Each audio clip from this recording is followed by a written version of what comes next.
नमस्कार। News alert 7 की series अपनी संस्कृति और अपना धर्म के नई एपिसोड में आपका स्वागत है।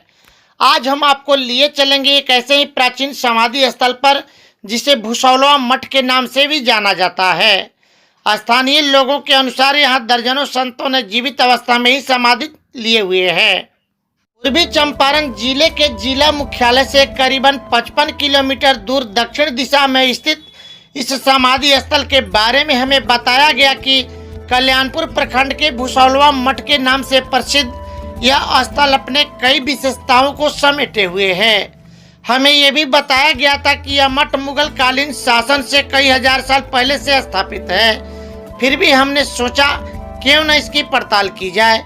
इसके लिए हमारी न्यूज अलर्ट 7 की टीम भुसौलवा मठ, जो टेंगारी बाबा मठ के नाम से प्रसिद्ध है, की ओर प्रस्थान कर गई। इस वक्त हम खड़े हैं पूर्वी चंपारण जिले के कल्याणपुर प्रखंड अंतर्गत भुसौलवा मठ में, जहां पर प्रसिद्ध संत स्वामी जी महाराज की समाधि स्थल है।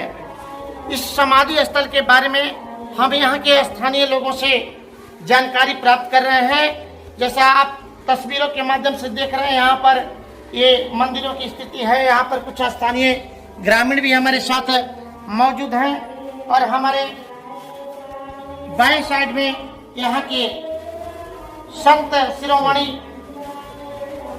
मठाधीश श्री पप्पू जी महाराज विराजमान है और इनके सामने कुछ भक्तगण बैठे हुए हैं जो अपनी अपनी समस्याओं को लेकर यहाँ पहुंचे हुए हैं। अब हम आपको तस्वीरों के माध्यम से इस समाधि के बारे में दिखाने जा रहे हैं कि समाधि कैसी है और यहाँ पर किस तरह से पूजा की जाती है।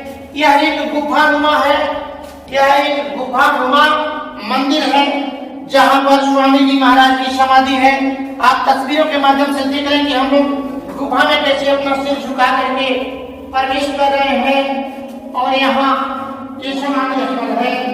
और जब आप तस्वीरों के माध्यम से देख रहे हैं कि यहाँ पर बहुत सारे चरण पादुकाएं रखी गई है।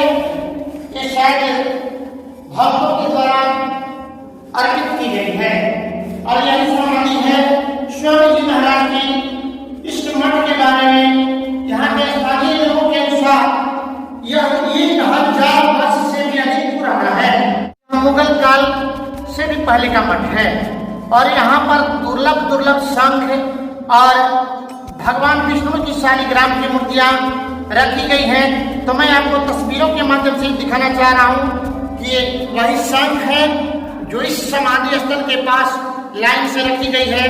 1 2 3 4 शंख है और एक छोटा शंख भी है और इसके बगल में एक दुर्लभ शालिग्राम की मूर्ति रखी गई है। यह स्वामी जी महाराज पति पत्नी दोनों आदमी का जिंदा समाधि है, जिन्होंने 1000 वर्ष पहले यह समाधि यहाँ आए थे। हमें यहाँ पहुँचने के बाद पता चला कि यह मठ आस्था की एक बहुत बड़ी मिसाल है जो प्राचीन काल की कई यादों को अपने अंदर संजोए बैठा है। सचमुच यह मठ अपने आप में अद्भुत है। जानकारों का मानना है कि मुगल साम्राज्य के समय मुगल सैनिकों ने इस मठ को ध्वस्त करने की काफी कोशिश की थी, लेकिन लाख कोशिश करने के बाद भी वे सफल नहीं हुए, क्योंकि इस मठ का पहरेदार स्वयं माँ दुर्गा की सवारी बाघ हुआ करता था। कहा जाता है कि उस समय यह मठ घनघोर जंगलों के बीच में हुआ करता था, जिसके कारण इंसानों के लिए वहां जाना किसी खतरे से कम नहीं था। आखिरकार उस मठ में ऐसा क्या था जिसकी रखवाली बाघ किया करते थे। हमें यहाँ पहुँचने के बाद पता चला कि यह मठ आस्था की एक बहुत बड़ी मिसाल है जो प्राचीन काल की कई यादों को अपने अंदर संजोए बैठा है। सचमुच यह मठ अपने आप में अद्भुत है। जानकारों का मानना है कि मुगल साम्राज्य के समय मुगल सैनिकों ने इस मठ को ध्वस्त करने की काफी कोशिश की थी, लेकिन लाख कोशिश करने के बाद भी वे सफल नहीं हुए, क्योंकि इस मठ का पहरेदार स्वयं माँ दुर्गा की सवारी बाघ हुआ करता था। कहा जाता है कि उस समय यह मठ घनघोर जंगलों के बीच में हुआ करता था, जिसके कारण इंसानों के लिए वहां जाना किसी खतरे से कम नहीं था। आखिरकार उस मठ में ऐसा क्या था जिसकी रखवाली बाघ किया करते थे। साथ यहाँ पर मौजूद है इस गांव के स्थानीय निवासी रामश्रेष्ठ सिंह जी। मैं इनसे बाबा जीवाराम और बाबा भिनिकराम जी के बारे में जानकारी प्राप्त कर रहा हूँ। तो बताया जाए भिनिकराम बाबा के बारे में।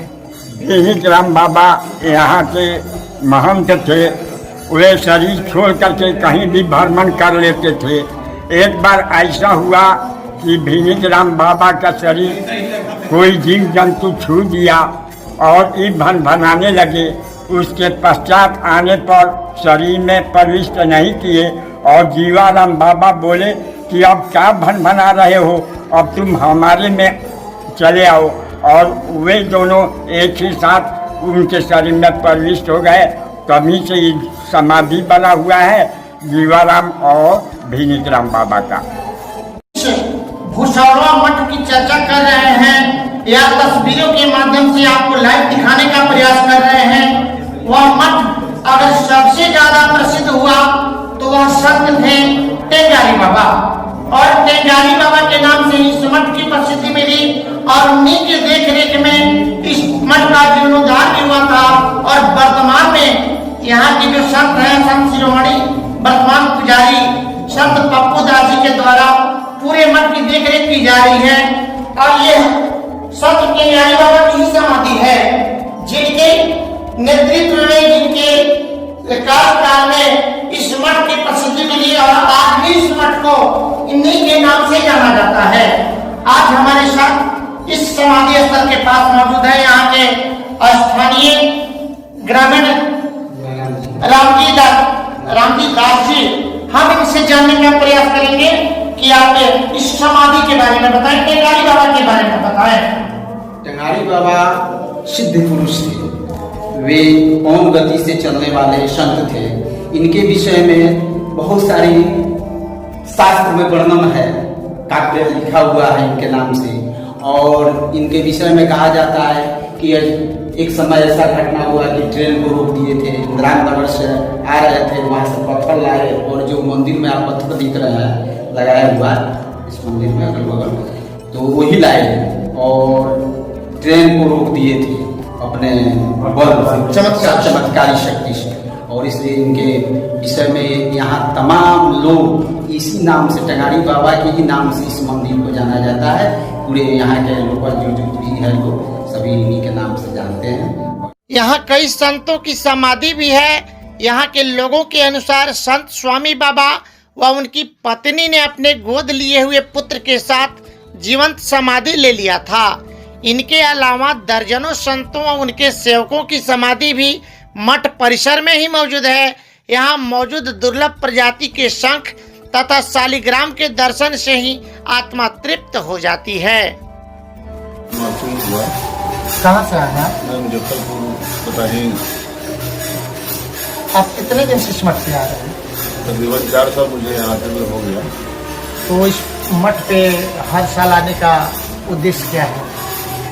यहाँ आने, जब से हम यहाँ आना शुरू किए हैं, बहुत तरह की फायदा, मन की शांति और जो भी कोई काम मन में लेकर गया था उस काम को यहाँ पूरा। मठ में लगाई गई प्रतिमा व मूर्तियों के पास हमेशा ही भक्तों की भीड़ जमा रहती है।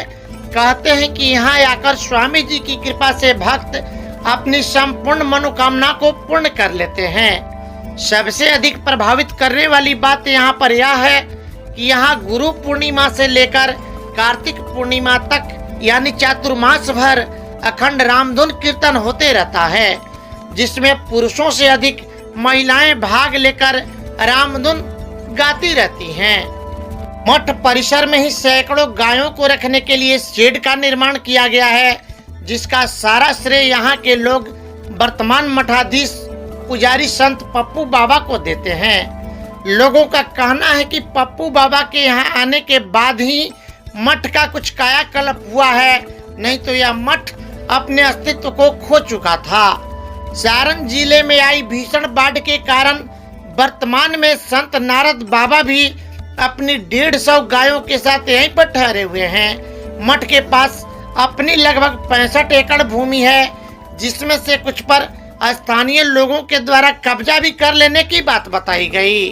मठ के बारे में जो अद्भुत जानकारी हमें प्राप्त हुई है उसको हमने आपको दिखाया। लेकिन इस मठ की सबसे अच्छी बात जो देखने को मिली वो है गौ सेवा। गायों को लेकर जो यहाँ व्यवस्था की गई है वो हमें अद्भुत लगी। मैं तस्वीरों के माध्यम से दिखाना चाहूँगा कि यह एक कुआं है जिसके किनारे पर पशुओं को खाने के लिए चारे की व्यवस्था की जाती है और यह अद्भुत नज़ारा है और काफी आकर्षक देखने में मिल रहा है। जानकारियां जो है जो यहाँ के स्थानीय ग्रामीणों के द्वारा हमें प्राप्त हुई है, लेकिन इस वक्त हमारे साथ यहाँ के स्थानीय ग्रामीण अखिलेश कुमार जी मौजूद हैं। मैं इनसे जानने का प्रयास करूंगा कि इस मठ के स्थिति परिस्थिति के बारे में जानकारी प्रदान करें।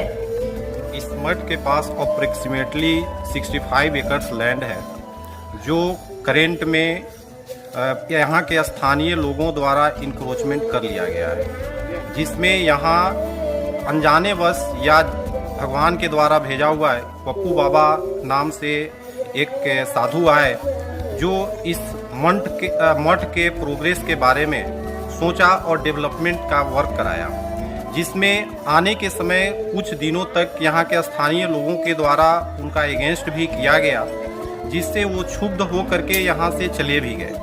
फिर लास्ट में कुछ इसमें से सज्जन लोग भी हैं जो इन लोगों के रिक्वेस्ट पे वो आने के बाद यहाँ काफ़ी डेवलपमेंट का कार्य भी कराए हैं जो आज विजुअल दिख रही है। इससे मंदिर प्रांगण में अप्रोक्सीमेटली 83 गायें हैं और लगभग 200 गायें की शेड की व्यवस्था है करेंट में। चंपारण की धरती अपने आप में इतिहास को संजोए हुए है। लगातार हमने आपको, चाहे वो सीताकुंड की बात करें या फिर केसरिया जो मठ है धौल बाबा की मठ की बात करें, इसकी सीरीज को लगातार हमने आपको दिखाया है। और आज हम पहुंचे हैं एक प्राचीन मठ जिसको कहा जाता है कि यह मठ जो है शायद इन लोगों के अनुसार यह मुगलिया सल्तनत के पहले के स्थापित है, जो बीच में इसकी परिस्थिति काफी दयनीय हो चुकी थी, परंतु अब इसकी जीर्णोद्धार की चर्चा की जा रही है या प्रयास किए जा रहे हैं। मैं तस्वीरों के माध्यम से आपको दिखा रहा हूँ किस प्रकार का ये गुंबद नुमा जो मंदिर बना हुआ है और बगल में एक लंबी सी मंदिर बनी हुई है जिसे आप तस्वीरों के माध्यम से देख सकते हैं। और यह सीरीज हम लगातार चला रहे हैं और आपको यह अपनी प्राचीन सनातन धर्म और संस्कृति को लगातार दिखाते रहेंगे। Ranjeet Tiwari, news alert 7, Motihari.